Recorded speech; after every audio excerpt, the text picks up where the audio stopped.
I still see your shadows in my room. I can't take back the love that I gave you. It's to the point where... Bismillahirrahmanirrahim. Assalamualaikum warahmatullahi wabarakatuh. Perkenalkan, nama saya Rizky Al-Rahim dari Universitas UIN Mataram, Fakultas Usuluddin Prodi Pemikiran Politik Islam.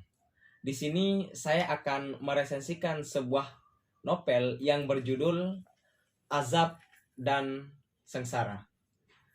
Di mana novel ini adalah karya dari Mirarai Siregar tahun 1920, tempat penulisannya, dan diterbitkan oleh Balai Pustaka. Novel ini mempunyai 188 lembar, di mana novel ini mempunyai harga 50.000. Novel ini memberikan gambaran yang pilu pada tokoh utamanya yang bernama Maryamin. Ia sudah jatuh tertimpa tangga, yang harus menghadapi berbagai macam persoalan dalam kehidupannya, yang tiada henti, yang menjadikannya tiada kuat lagi karena persoalan sudah mencapai titik tekanan batin. Di mana novel ini berfokus pada sosok Maryamin, yaitu tokoh utama. Semenjak meninggal ayahnya, kehidupannya menjadi tidak menentu.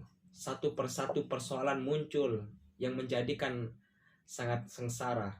Hal yang pilu selain kematian ayahnya adalah kehilangan seorang laki-laki yang paling ia cintai. Maryamin sudah lama menjalin asmara dengan Aminuddin. Bahkan dari semenjak mereka bocil duduk di bangku SD, mereka sudah saling kenal, namun nasib berkata lain. Di mana Aminuddin dan Maryamin sudah sepakat untuk menikah, namun nasib Aminuddin berkata lain bahwa ia menikah dengan wanita lain. Batin Maryamin pun begitu sakit, sehingga ia pun menikah dengan seorang laki-laki yang mempunyai penyakit kelamin. Di sanalah Maryamin tidak ingin merasakan yang namanya bersetubuh dengan seorang laki-laki tersebut, ataupun berhubungan seks dengan laki-laki yang mempunyai penyakit kelamin tersebut. Laki-laki itu bernama Kasibun. Gara-gara nafsu yang tak tersampaikan, rumah tangga mereka seiring berjalannya waktu, Kasibun sering melakukan hal yang tidak sewajarnya pada Maryamin. Ia melakukan kekerasan di dalam rumah tangga, atau biasa disebut sekarang itu KDRT. Ia menyiksa Maryamin. Dia terus menyiksa Maryamin hingga Maryamin pun terasa sakit. Sudah menderita ditambah lagi duka.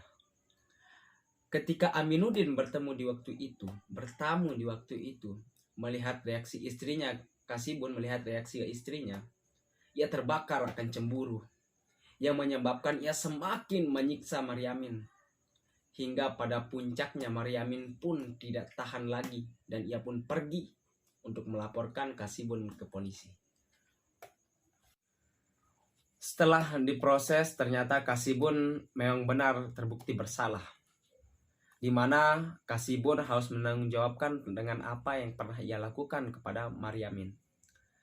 Dia harus bertanggung jawab dan harus menceraikan Maryamin dan harus membayar denda, di mana Maryamin pun kembali ke kampung halamannya.